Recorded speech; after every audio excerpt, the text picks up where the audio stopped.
Un refugio rocoso en el desierto de Libia. Un lugar donde se produjo un descubrimiento sin precedentes, la momia de un pequeño niño.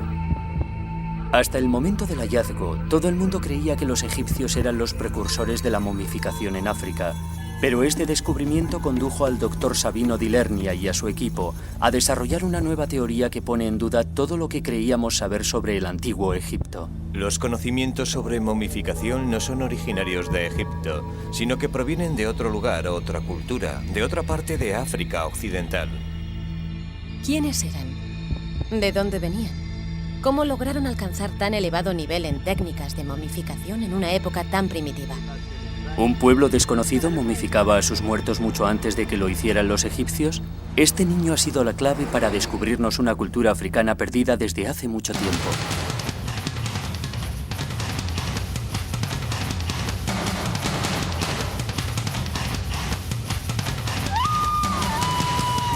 Momias negras.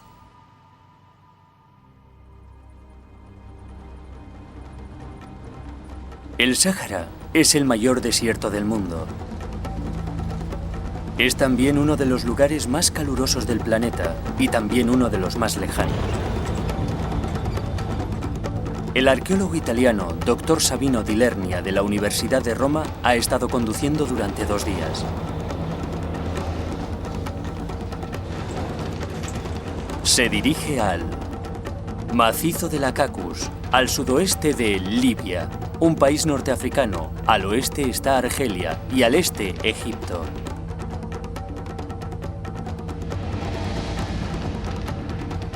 Este inhóspito lugar, inhabitable para casi todos los humanos, excepto por un grupo de tuaregs nómadas, fue hace mucho tiempo el hogar de una familia que momificó a su hijo.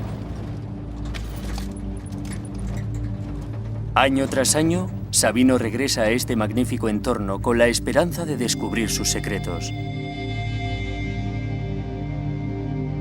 Todo comenzó hace 40 años, con el descubrimiento de la momia de un pequeño niño, Juan Mahudhuch. El nombre le fue otorgado por el refugio rocoso en el que fue encontrado. Sabino y sus colegas han tardado varias décadas en revelar la totalidad del significado de este descubrimiento. Creo que el hallazgo de esta momia entre las rocas fue el inicio arqueológico y la reconstrucción histórica de las antiguas civilizaciones del Sáhara. Existe la creencia de que la mayoría de la población de Libia es de Oriente Medio, pero el equipo piensa que hace miles de años esta zona estaba habitada por africanos negros procedentes del sur. Pero aparte de algunas muestras de arte rupestre representando a cazadores negros, los arqueólogos no tenían ninguna prueba de ello. Con el hallazgo de la momia todo cambió. La importancia de la momia negra es inmensa. Tenemos la primera evidencia de que había gente negra en esta zona, lo cual ya suponíamos, pero no teníamos ninguna prueba de ello. Este era el comienzo de una extraordinaria búsqueda que acabaría descubriendo a una desconocida cultura africana.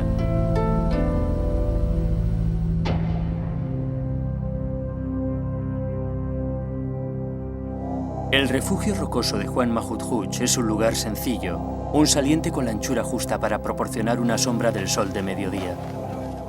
Sabino ha regresado a este refugio para encontrarse con el tuareg Ramadoni, que fue testigo del descubrimiento de la momia.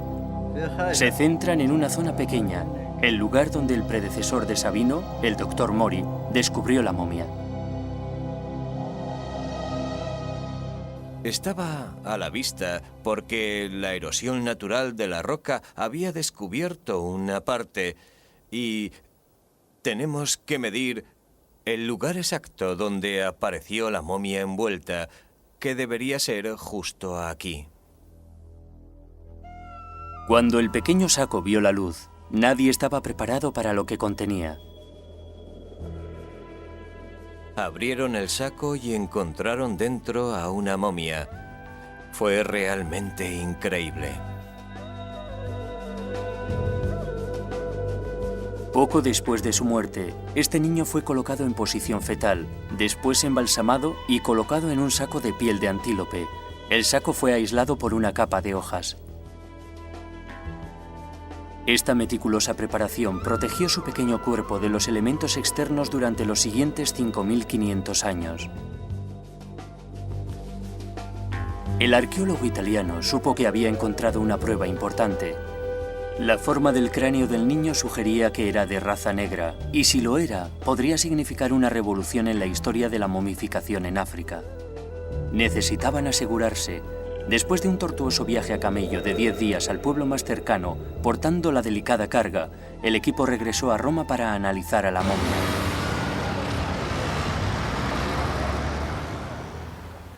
El doctor Giorgio Manzi, de la Universidad de Roma, es uno de los principales expertos del mundo en restos humanos de Libia, y su departamento alardea de poseer una impresionante colección de cráneos libios. La razón por la que los miembros del equipo italiano de los años 50 dedujeron que el niño era de raza negra, un niño negro, es principalmente por la constitución de su cara, en concreto por la longitud de aquí, de la raíz de su nariz, y también de aquí. Este desplazamiento hacia adelante de su mandíbula. Los dientes de la momia también revelaron la edad del niño a su muerte. Cuando el equipo italiano examinó por primera vez al niño Mahmoud Hooch, le miraron los dientes y descubrieron que era muy joven. Era fácil determinar su edad exacta mirando los dientes que todavía salían del hueso y los alvéolos a través de los rayos X. El equipo estableció que Juan Mahmoud Hooch era negro y tenía 2 años y medio de edad cuando murió. Pero lo que resultó ser asombroso fueron los resultados del carbono 14. Juan Mahmoud Hooch tenía 5.600 años de antigüedad. Esto lo convertía en la momia más antigua jamás encontrada en África. Pero, ¿cuál era su procedencia? ¿Quién había momificado a este niño 1000 años antes de que supuestamente los egipcios inventasen la momificación en África?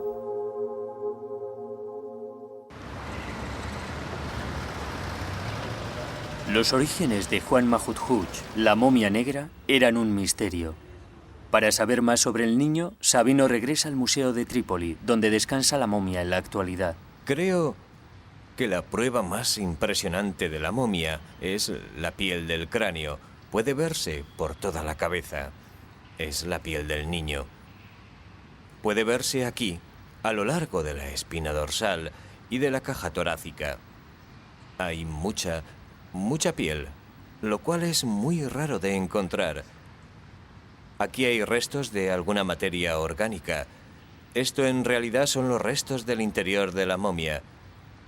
Creo que es imposible encontrar este tipo de pruebas sin realizar el proceso de la momificación. Como resultado de la momificación hay un corte en el estómago y se han eliminado los órganos internos. Probablemente lo rellenaron con alguna sustancia orgánica como arena que detiene cualquier actividad bacteriana, como hacían los egipcios en el Valle del Nilo. Lo que convierte a Juan Mahmoud Hooch en único es que es la momia eviscerada más antigua que se ha encontrado en África. Se le practicaron incisiones en el estómago y el tórax, extrajeron sus órganos y se le introdujo un conservante orgánico para evitar su descomposición. Este fue el proceso que colocó a la momia negra en el punto de mira mundial. Académicos, como la experta en momias y egiptóloga, la doctora Joan Fletcher, estaban intrigados. La primera vez que me interesé por la momia negra fue hace unos 15 años, con la publicación de un gran estudio sobre la momificación en el mundo. El interés que provoca la momia negra radica en el hecho de que está eviscerada. Los órganos internos han sido extraídos de su pecho, del tórax y, por supuesto, del abdomen. ¿Y por qué esta forma tan sofisticada de eviscerar es, en esencia, el método más temprano de momificación completa hallado en África? Evidentemente, es muy interesante que todo el mundo vea a Egipto como cuna de la momificación, cuando, de hecho, según la antigüedad de la momia negra, no había en Egipto nada parecido por aquella época. La pregunta que yo me hacía era: ¿contribuyó la momia negra, de alguna manera, al desarrollo que más tarde tuvo la práctica de la momificación en Egipto, o las dos tradiciones se desarrollaron independientemente?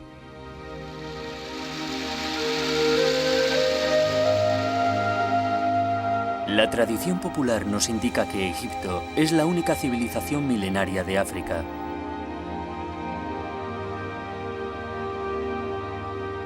Su arte y religión son muy conocidas, y según la opinión más extendida, fue el origen de la momificación africana.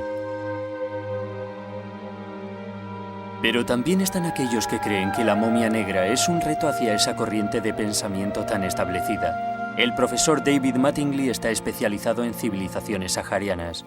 Cuando se descubre una momia en algún lugar del Sáhara, no es sorprendente que la gente de la calle asuma que los egipcios estén implicados de alguna manera directa en ese proceso. Y creo que hay una imagen establecida de que Egipto es como un brillante faro que ilumina todas las parcelas oscuras del Sáhara. Sin embargo, Juan Mahmud fue momificado artificialmente a 2.500 kilómetros al oeste del Valle del Nilo y 1000 años antes de que los egipcios se visceraran a sus difuntos. ¿Cabría la posibilidad de que los antiguos egipcios no inventaran la momificación en África? Y si no fueron los egipcios quienes llevaron a cabo la momificación de Juan, ¿quién lo hizo? No debemos evadir la cuestión. ¿Quién era capaz de preservar un cuerpo de manera tan formidable? Quiero decir, ¿quiénes eran estas personas capaces de esto? Personalmente sabía muy poco de ellas. ¿De dónde venían? ¿Y cómo lograron alcanzar ese dominio de la momificación en una época tan temprana?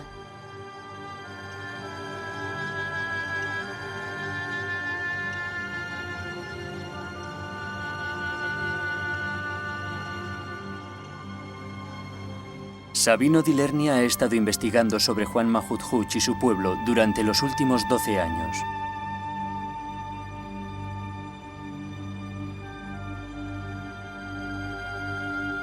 Su búsqueda de respuestas comenzó en el refugio rocoso de Juan Mahmud con meticulosas excavaciones que han proporcionado pistas vitales.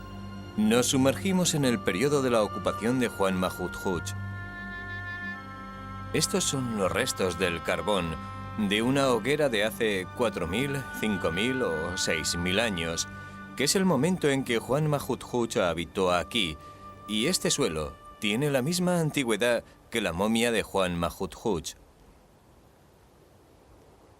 Este lugar es una mina para nosotros. Un dato a tener en cuenta es que durante la era de Juan Mahmud, el ganado era una parte muy importante de su vida. Parece increíble. El ganado no puede sobrevivir en el desierto, pero aparecía constantemente en el arte rupestre de las montañas de la Cacus. Más del 50% de las pinturas halladas del periodo de Juan Mahmud representan imágenes de reses, lo cual explica la importancia de este animal hace 6.000 años. Aquí tenemos una maravillosa vaca doméstica. Podemos decir que es una vaca doméstica porque esta vaca tiene dos cuellos, uno blanco y otro rojo, lo cual es típico en representaciones de animales domésticos.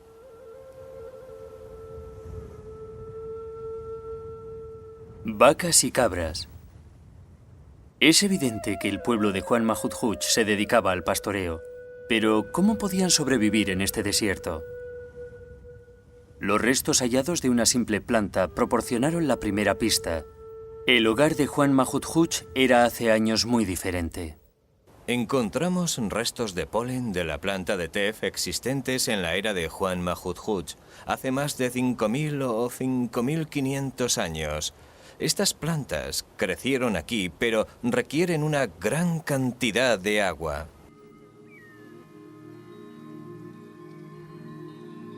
Las plantas de tef siguen existiendo en esa zona, pero solo crecen en los oasis. Era casi imposible imaginárselo. Pero, ¿era creíble la idea de que este lugar fuese alguna vez un vergel? Había llegado el momento de que los climatólogos proporcionaran algunas respuestas. 3, 2, 1, contacto. Despegue. Uno de los satélites de la NASA atrajo la atención del Dr. Kevin White sobre el Sáhara. Ahora dirige a su equipo en la Universidad Inglesa de Reading y utiliza la última tecnología para estudiar los hábitats de la antigüedad. Los científicos de la NASA estaban observando imágenes de los desiertos occidentales como parte de sus estudios sobre la superficie de Marte por la semejanza que guardan. Y los observaban utilizando los instrumentos de radar y comparándolos con otras imágenes de satélite más convencionales. Y descubrieron una serie de cuencas de río enterradas.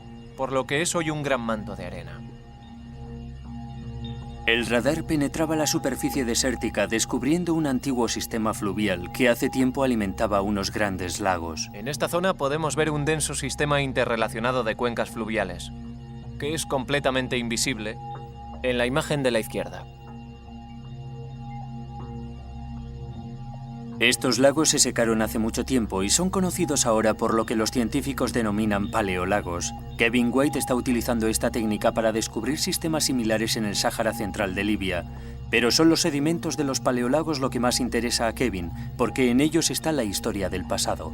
Los sedimentos del lago suelen proporcionar mucha información sobre lo que sucedía en las vertientes adyacentes y en los lugares de alrededor. Podemos empezar por reconstruir la vegetación, también podemos reconstruir parte de la hidrología, la naturaleza del agua. También disponemos de un archivo de fósiles que puede ser muy útil en algunas circunstancias. Pero como podéis ver, es un lugar de difícil acceso.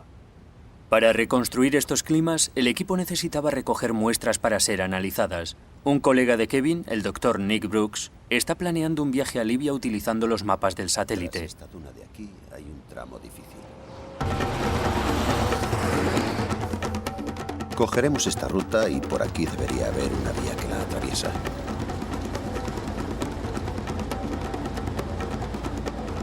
Esta superficie es fácil.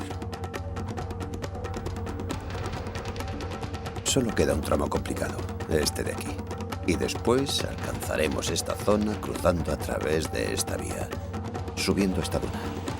Y si conseguimos llegar hasta este punto, ya es todo cuesta abajo por esta ladera. Mirad ahí.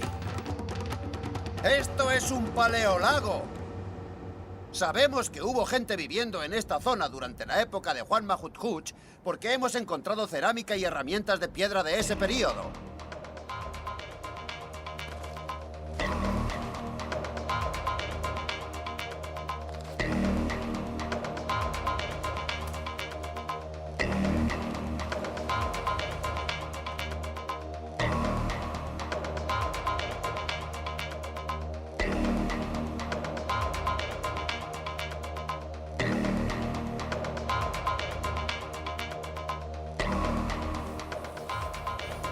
Lo que en realidad estoy buscando son restos orgánicos de los depósitos de los lagos para poder datarlos mediante la prueba del carbono 14. Podemos datar cosas como conchas o caracolas que creemos que vivieron en este supuesto entorno húmedo.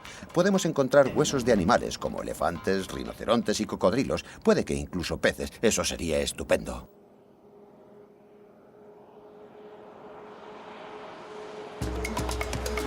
Seguiremos esa ruta. Nick y Sabino son colegas. Se dirigen hacia el lecho de un río seco que está a unas horas del refugio donde encontraron a Juan Mahmud.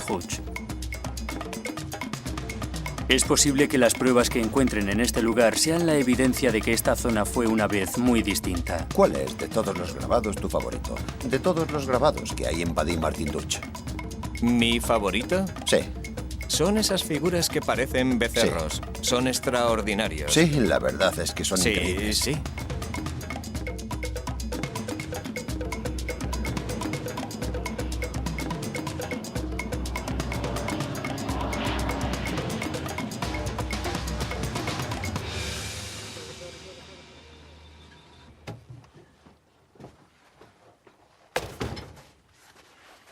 Martin Duch es uno de los yacimientos de arte rupestre más famosos de África.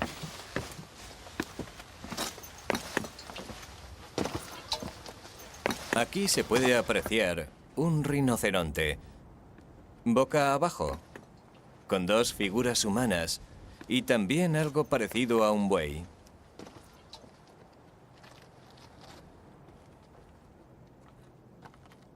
Hay muchos animales. Hay un elefante y 2 o 3 jirafas. Y hay muchos detalles. Sí, es bastante complejo. Está muy bien. La jirafa es impresionante. Es una pena que haya perdido el hocico, pero está muy lograda. Sí, y estos 3... Sí, por supuesto, son estupendos. Están esos que representan figuras de reses. Y mi favorito es aquel del rincón, que creo que es una obra maestra del arte rupestre, en la zona de Wadi Martin Duch. Mira, aquí abajo está el hocico de la jirafa. ¿De verdad? Sí, eso parece. Ah, sí, ya la Ahí veo. está. Sí, sí, No tiene podía estar razón. muy lejos. Es una figura enigmática. Sí. Todos los animales que están aquí representados viven solo en la sabana, pero fue en la siguiente talla donde encontraron la pista. Esta es una de las tallas de arte rupestre más famosas de Vadim Martinduch. Representa a un cocodrilo en un estilo libre, que creemos que es la forma más antigua de estilo en arte rupestre aquí en Vadim Martinduch. Es realmente espectacular. Sabemos que este tipo de animales como elefantes, jirafas y algunos de los grandes animales pueden vivir en entornos muy secos. Sí. Pero no tan áridos como este lugar está hoy en día. Sí. Esta era la prueba final. Esto fue la cuenca de un río. Seguro. Los cocodrilos no viven en sitios áridos. Desde luego. Observando los grabados en esta roca y utilizando nuestra imaginación, podemos especular con el aspecto que tenía este lugar y qué es lo que sucedía en él. Probablemente estaríamos de pie junto a la orilla de un río, que podría ser un río estacional o algo parecido. Puede que hubiese algunos hipopótamos en las zonas poco profundas. Este sería un lugar peligroso para nosotros, ya que habría cocodrilos que estarían acechándonos desde el agua. Habría muchos animales salvajes en este lugar. Es posible que hubiese elefantes en la orilla. En esa zona de ahí habría una sabana, y yo he visto el grabado de un león, así que probablemente habría leones cazando gacelas y jirafas o lo que fuese, y también habría personas cazando animales. Sí, sería un apacible panorama africano. Exactamente, como los que hay en el sur de África hoy en día, como en Zimbabue, Tanzania, Kenia o demás países.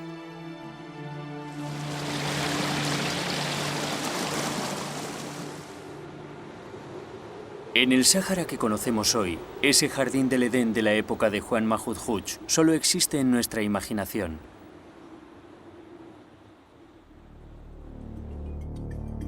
Pero es posible tratar de experimentar lo que era un lago en medio del desierto.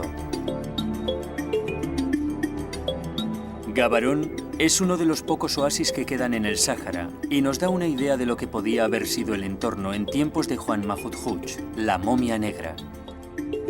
Se parecería a esto. A la orilla del río crecen fósiles vivientes que nos transportan en el tiempo.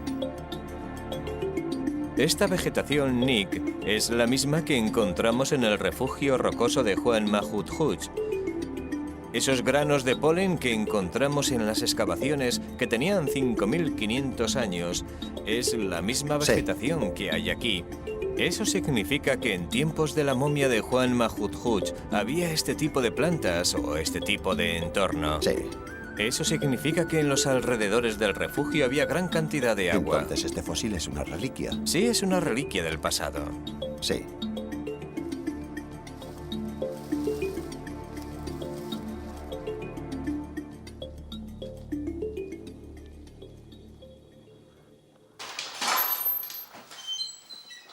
El Dr. Nick Brooks regresa a Reading. El análisis del clima en esa época le ha proporcionado a Kevin suficiente información para reproducir un modelo medioambiental de hace 10.000 años. Déjame terminar con este pequeño paisaje de aquí y te enseño lo que tenemos. Es muy emocionante. Muy bien, vamos a ver. El lago está reproducido de acuerdo con los datos que tenemos. Nos sumergimos en las arenas profundas que hay aquí. Es más fácil volar que conducir sobre él. Y aquí es mucho más rápido. El modelo nos traslada del árido presente a los tiempos de Juan Mahmud, cuando el clima del Sáhara era totalmente distinto, cubriendo sus dunas con vegetación y convirtiendo sus valles en lagos.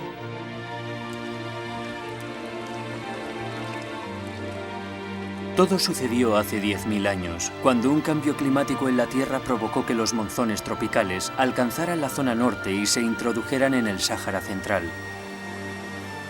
Con estas lluvias llegaron los antepasados de Juan Mahmud.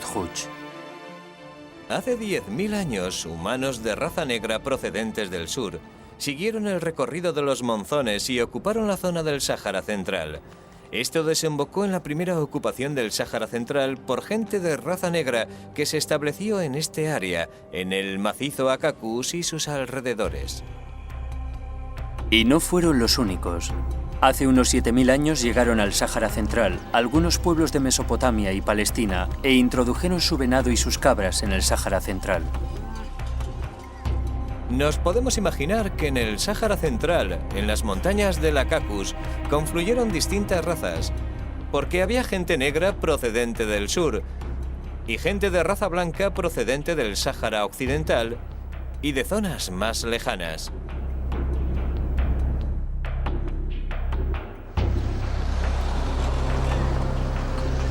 Hoy en día podemos apreciar en Libia el legado de esta mezcla.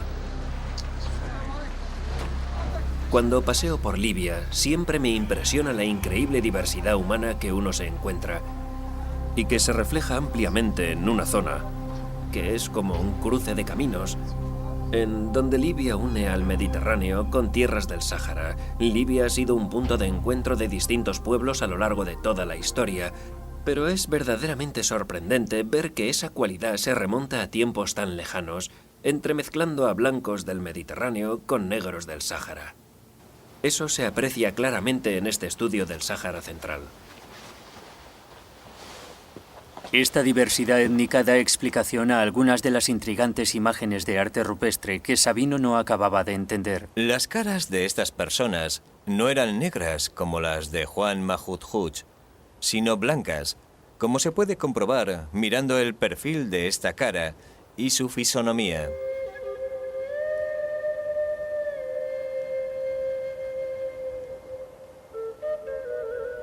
Fue esta cultura multirracial la que momificó a Juan Mahmud, pero ¿en qué tipo de sociedad vivía este niño?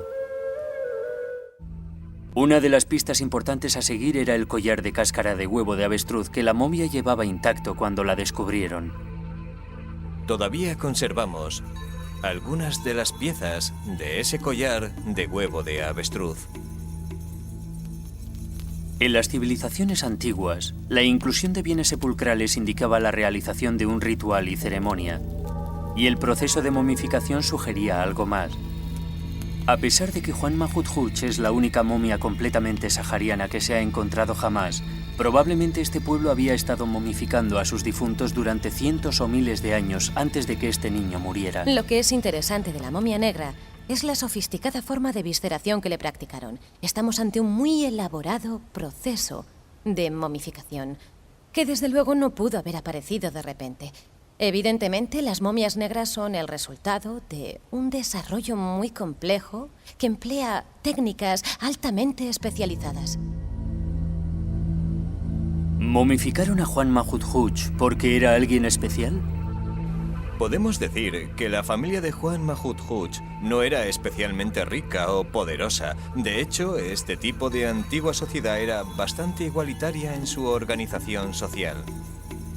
El hecho de que haya sido momificado un niño tan pequeño, empleando tanto cuidado y atención, nos sugiere que en esta sociedad no se juzgaba a sus individuos por sus logros o méritos personales. Por lo tanto, sus gentes momificaban a aquellos miembros de la sociedad que con frecuencia eran considerados los menos importantes, como por ejemplo los niños, con la esperanza de que volvieran a vivir una vida de ultratumba. Y creo que eso nos dice mucho de estas personas.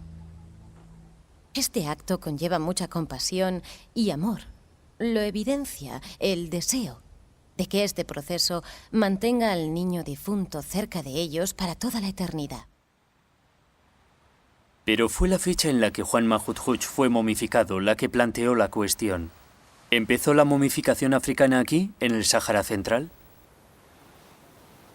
Hemos comprobado que en este lugar vivían los que realizaron la momificación más antigua de África, de unos 5.000 años de antigüedad, y que al menos es 1.000 años más antigua que las momias egipcias. Esto quiere decir que el proceso de momificación, los conocimientos sobre la momificación, no nacieron en Egipto, y aquí tenemos las primeras pruebas.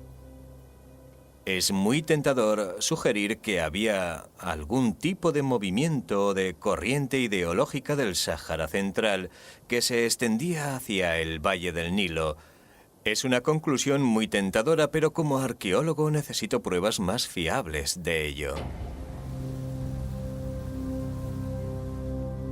Sabino sabía que muchos de los descendientes de la momia negra habían sido obligados a emigrar del Sáhara Central solo 500 años después de su muerte. Los estudios climáticos confirman otro cambio medioambiental hace 5.000 años, devolviendo al Sáhara a su árido aspecto actual.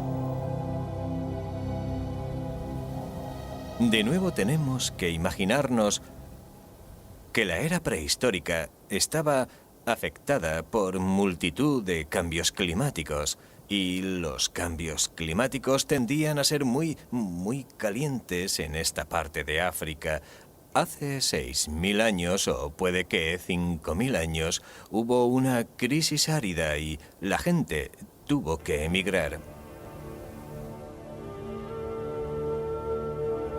¿Era entonces posible que el pueblo de Juan Mahudhuch emigrara al fértil valle del Nilo, llevando consigo los conocimientos sobre momificación? ¿O las dos tradiciones se desarrollaron independientemente?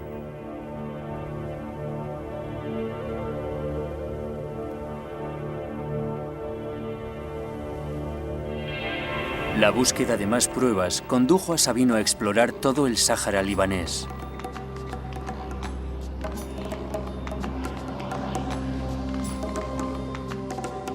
¿Existía una conexión entre esta cultura del Sáhara y las sociedades egipcias del Valle del Nilo? Y lo más intrigante era si había otras innovaciones procedentes del Sáhara que hubieran influido en el antiguo Egipto. La investigación llevó años, pero finalmente encontró la primera pista. Un montón de piedras aparentemente ordinarias que se extendían por una planicie llamada Mesak, a unos 100 kilómetros del refugio rocoso de Juan Mahudhuch. Fue como encontrar una aguja en un pajar.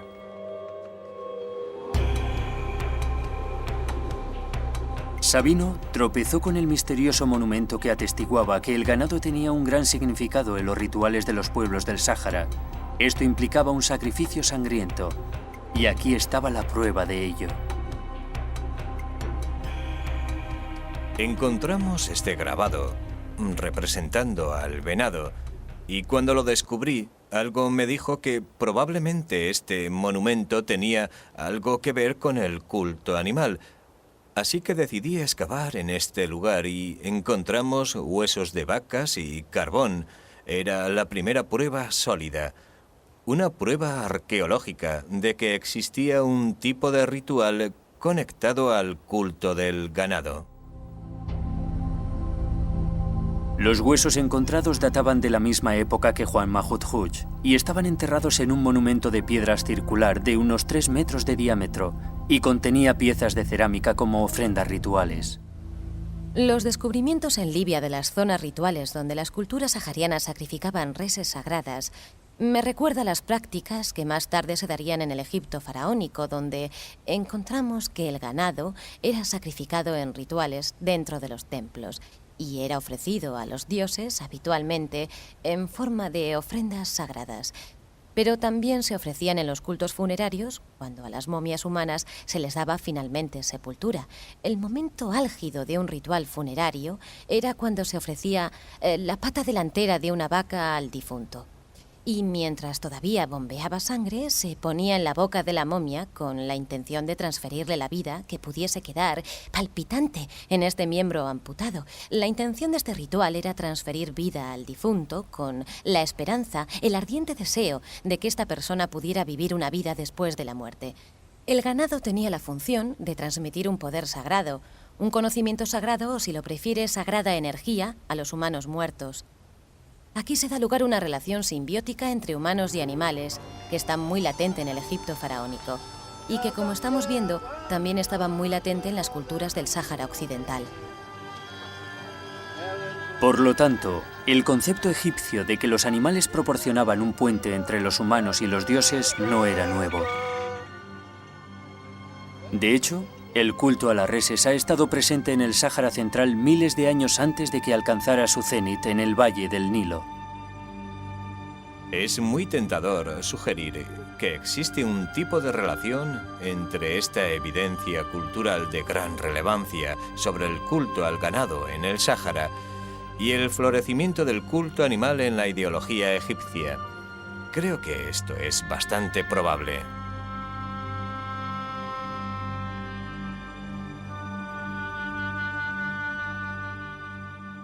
Sabino ha demostrado que tanto la momificación como el culto animal de Egipto era originario de las sociedades del Sáhara Central.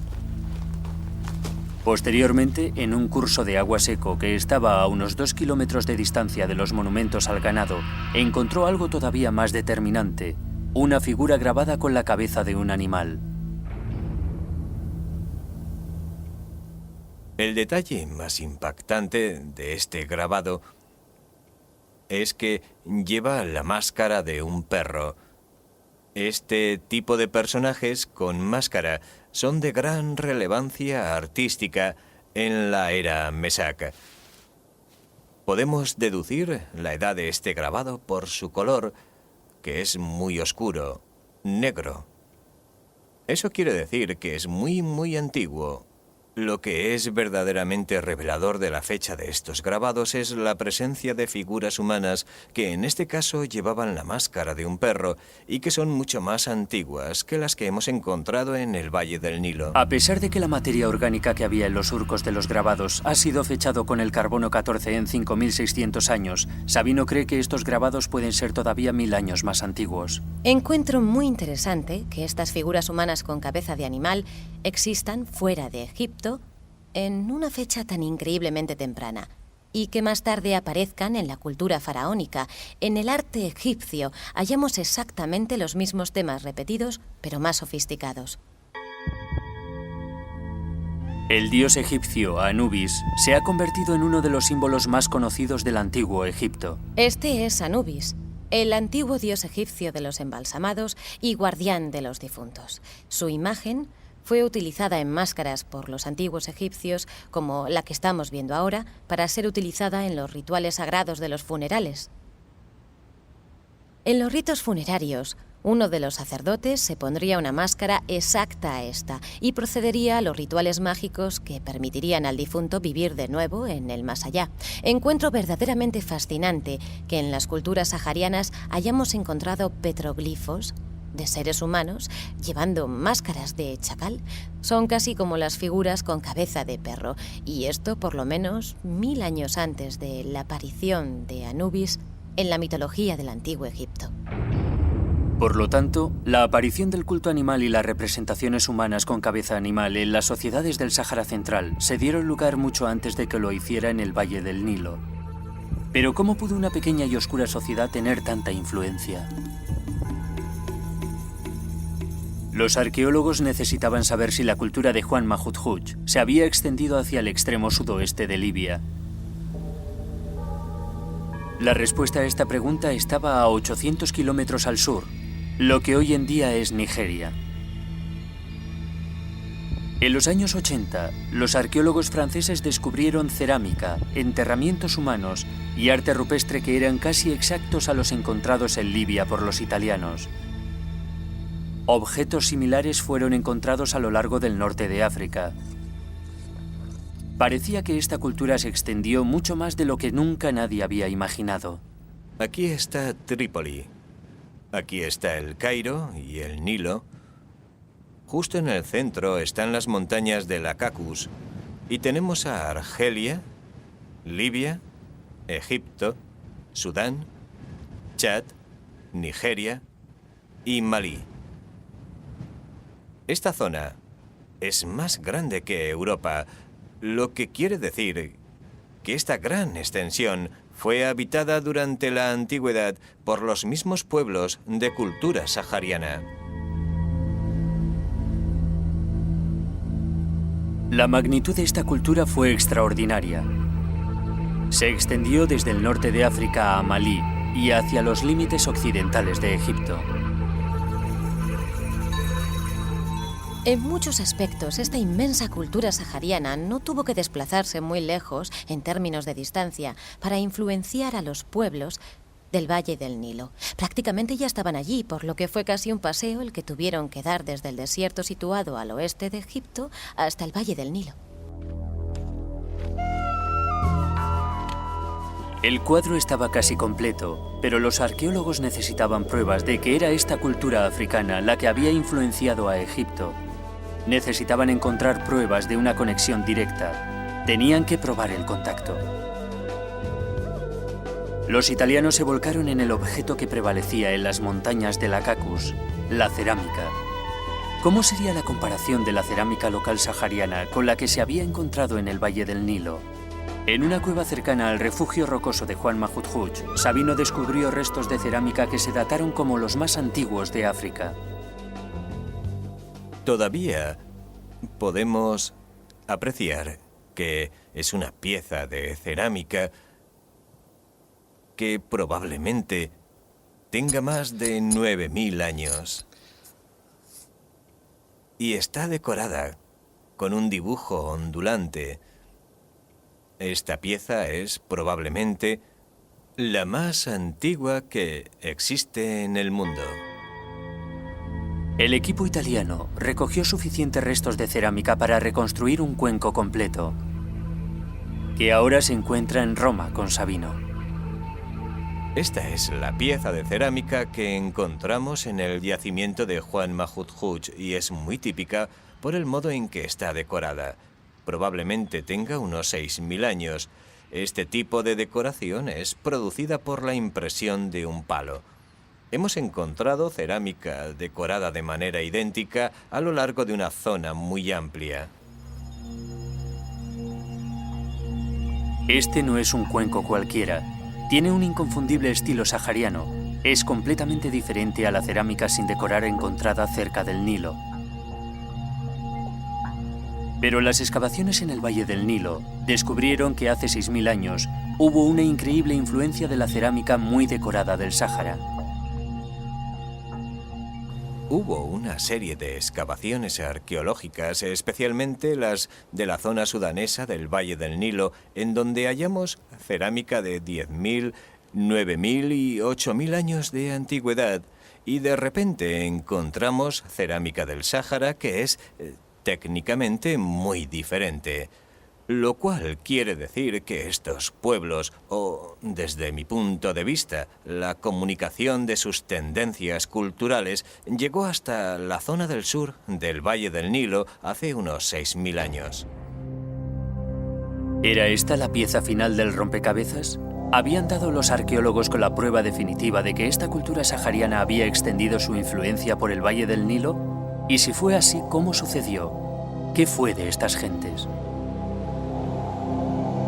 A pesar de su influencia y sofisticación, ha desaparecido casi cualquier rastro de esta cultura sahariana.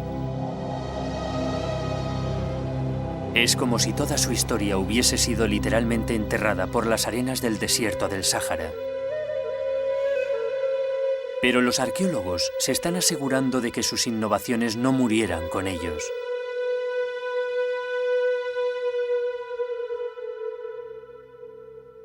Se ha relacionado el patrimonio del antiguo Egipto en el Sáhara Central con multitud de influencias durante los últimos 10.000 años.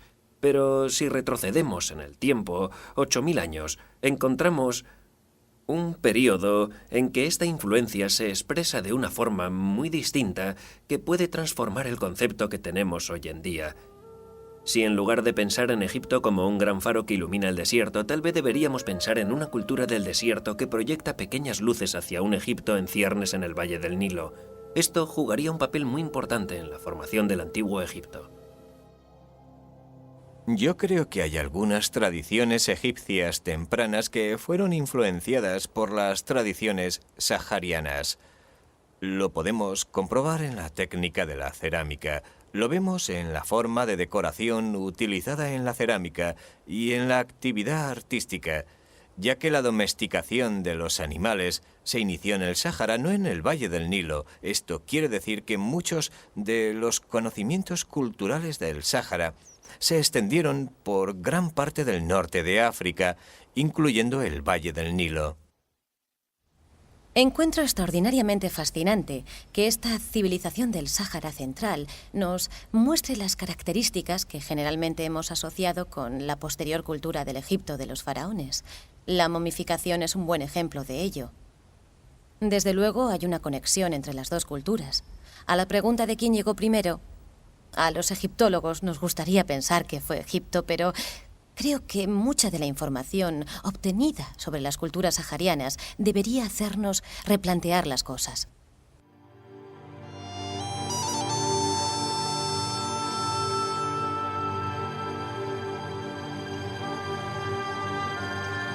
Juan Mahut Huch fue un niño de 2 años y medio que vivió con su familia en las montañas de Lacacus hace más de 5.500 años. Vivió en una sabana fértil y próspera, pero aún así murió antes de alcanzar los 3 años. Su familia formó parte de una cultura que desarrolló rituales tan sofisticados como la momificación. A Juan Mahut Huch se le dio un entierro espléndido.